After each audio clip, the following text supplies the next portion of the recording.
Good morning and welcome to this week's Autism News.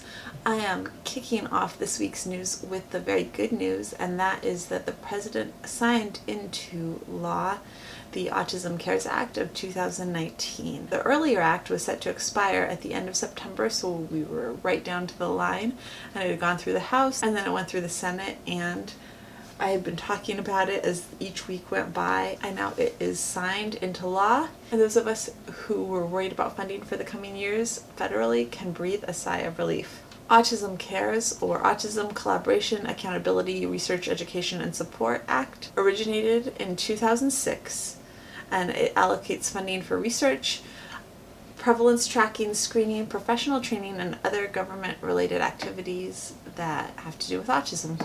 The act is now renewed through 2024. Bless you.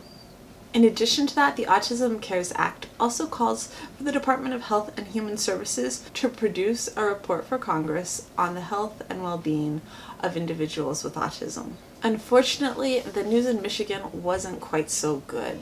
Michigan's Governor Whitmer used a line item veto to veto autism funding for the Autism Alliance of Michigan's Navigators program. Earlier this year, the governor had praised the organization for its efforts in helping adults who are on the spectrum obtain gainful employment.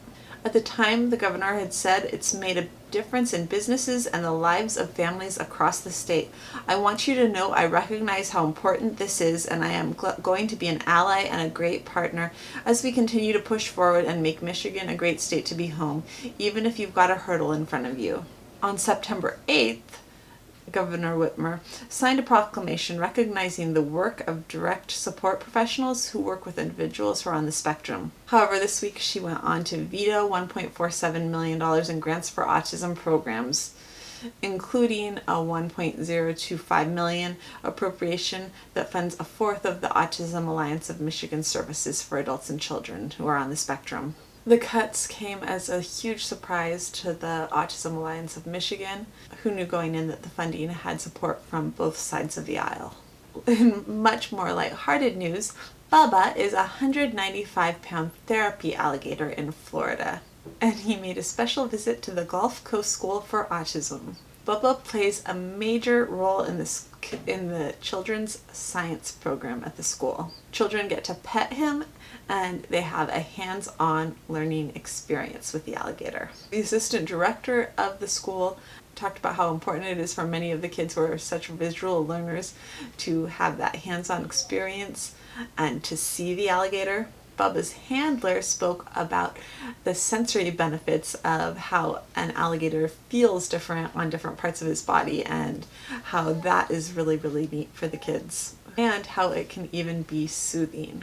In interesting autism studies of the week, a new study from Kaiser Permanente found that women with severe morning sickness during pregnancy were 53% more likely to have a child on the spectrum. Hyperevis gravidarum occurs in less than 5% of pregnancies. Researchers in the study reviewed the records of 500,000 women between 1991 and 2014. The increased risk was when it was diagnosed in its first and second trimesters, but not when it was only diagnosed during the third trimester. Surprisingly, the risk appeared to be stronger in pregnancies with girls than in boys. In news from the SPARK study, they have completed the sequencing of 500 people on the spectrum, and they have linked 13 new genes to autism. They say that they've uncovered a genetic cause for autism in about 10% of their participants. SPARK is a study where basically you spit in a little tube and you either give it if you're at one of the days that they have at various locations, or you send it through the mail, because you can also order a kit to send through the mail. We've done both, depending on which kids it was. Some of our kids didn't go to the day, some of them did, and we did the kits at home. Some of them actually went to the day where they were collecting samples. Then they do full exome testing, and we have not heard our results yet. Only Tessie has had full exome testing. We know that Tessie has 2 genetic mutations. We know that I have 2 genetic mutations. We know that Paul has 1 genetic mutation. So we're curious to see if we hear anything about the other kids. We won't necessarily, we only will if it's something related to autism, or if they think it's related to autism. And Tessie is... The lights are off, Tessie's supposed to be asleep, and she is riding on her rocking horse, in case you can hear that out there right now. So I'm constantly checking in there to see if our particular gene mutation has been listed as one of the possible genes for autism. It hasn't yet, but I'm not super surprised by that because there's only one other family in the world that is known to have a kid with the full mutation, and so, or kids with the full mutation, so it's not a super common genetic mutation either. In Vancouver this week, Autistics United Vancouver, a self-advocacy group, is marching this Sunday in Richmond to protest an Autism Speaks walk. The message that they want to send is that autistic people should be allowed to speak for themselves and that they don't want to be labeled a tragedy that needs to be grieved, and that they do not want their behaviors to be suppressed. They will be protesting on Sunday at the annual Autism Speakers Canada fundraiser, whose goal is to raise $80,000. Nothing about us without us is the core of their philosophy.